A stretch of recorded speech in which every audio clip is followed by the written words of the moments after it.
Welcome back to NYSE Live. Moments ago, you saw First Lady Melania Trump ring the opening bell at the New York Stock Exchange to celebrate the upcoming release of her documentary called Melania and set to debut in theaters on Friday.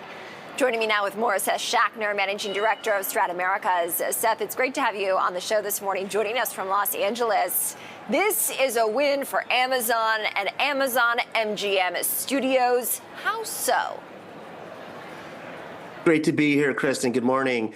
Yeah, this is, it's extremely unusual for a documentary picture to get this type of, marketing campaign, even a theatrical release. And I think what's happening here actually is that, Amazon is using it, probably smartly as a marketing vehicle for Prime, for, its Prime Video service, and getting it attention, kind of tying it in a big public way and getting a lot of earned media around it. So, I don't tend to look at it like a traditional movie release, if you will, although it's getting thousands of theaters here in the U.S. and even around the world as well. So that is what I tend to see it as. It's kind of an extraordinary development in terms of how they're treating it. And, for sure, there's some strategic marketing and government relations on their part as well, which I don't think in the scheme of things is that unusual for all the tech titans. Mm-hmm. What does this reveal about Amazon's strategy when it comes to the relationship between theaters and its Prime Video streaming service, as you referenced earlier? Kristen, Amazon, like some of the other tech titans like Apple, isn't really a standalone entertainment company, kind of obviously. And so entertainment's a piece of the ecosystem. And, broadly speaking, I think all of them want to show that they're real service providers, that Amazon's got a vital service with Prime for entertainment, as well as Apple and all these others. And I think theaters have always been one of the bigger, more fundamental parts of the entertainment ecosystem out here in Hollywood. And so it's a strategic use of theaters for sure. Netflix does it as well.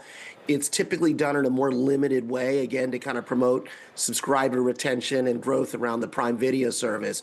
So I don't think it's some massive return to theatrical releasing, but in the way, Netflix has tested or used it for things, big events like K-pop Demon Hunters, I think it's kind of similar to what you're seeing here. Mm-hmm. How do you measure the real return of this documentary? Seth, measured in box office, Prime engagement, PR, and even relationship building.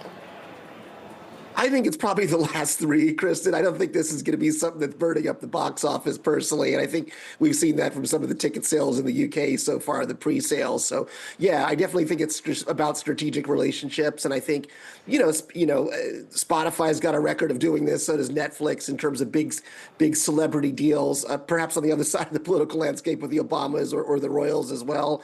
And I think it's about kind of spiffing that offering they're bringing out to the market. I mean, I do think, I am a fan of docus, and I think it's great to see that and independent pictures being released in theaters. And so that's a very positive thing. There's so much content sitting in these streaming services.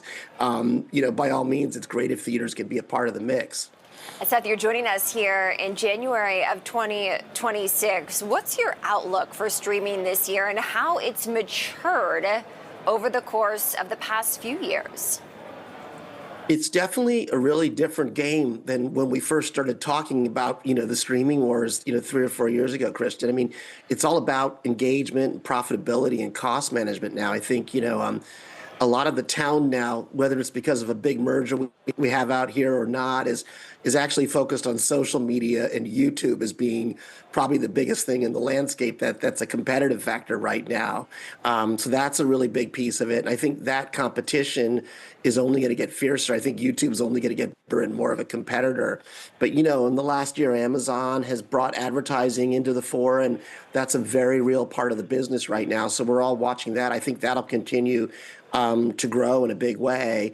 But, the other piece of it, we're really looking closely at how much, people are spending or these enterprises are spending on new productions. There's been some concern around what Netflix is doing, and you've seen some of that come out in the Warner Brothers merger proposal as well, in terms of how much they're spending on originals or picking up other pictures from other companies. So costs are a big part of it, and engaging those audiences are a big part. We're seeing even with Netflix that it's a challenge for them as they get bigger and broader and have everything from football to events to podcasts and to keep the engagement going. So it's a very different game now in terms of actually how the business, is running and really looking at the fundamentals of it. But I think, it's a good thing, and I'm still quite positive about it, and I'm hopeful that we don't lose studios while we're sitting here watching all that stuff as well. Yeah. I do want to ask you about the Super Bowl, Seth. It's less than 2 weeks away. Super Bowl 60 going to stream on NBC's Peacock. What does this mean for media? Firstly, we're a little bit bummed about our Rams out here, but we're going to deal with that. We'll live with that. But look, it's still the Super Bowl is still the very biggest stage in the U.S. and the world, actually, for audiences basically to get together, and it's a massive opportunity for NBC. And I think just like some of the earlier parts of this discussion, they're probably looking at how they can bundle things. They've got the Olympics, the Winter Olympics coming to support Peacock, which is one of the biggest streamers and needs some help there. So I think it's a kind of a massive bundling opportunity for them. They've got an incredibly robust ad sales force that can sell across all these different channels. And, they're doing this whole 4K all day marketing thing around it to promote it. So it's a really great, big integrated marketing opportunity. And, I'm pretty sure that that it's not going to disappoint anyone, no matter what happens to the game. We've got a great musical event with Bad Bunny and Green Day playing, and it's always a great opportunity for marketers. We're looking forward to that indeed. Seth Schachner, Managing Director of Strat Americas. Seth, always a pleasure. Thanks again for joining. Great to be here.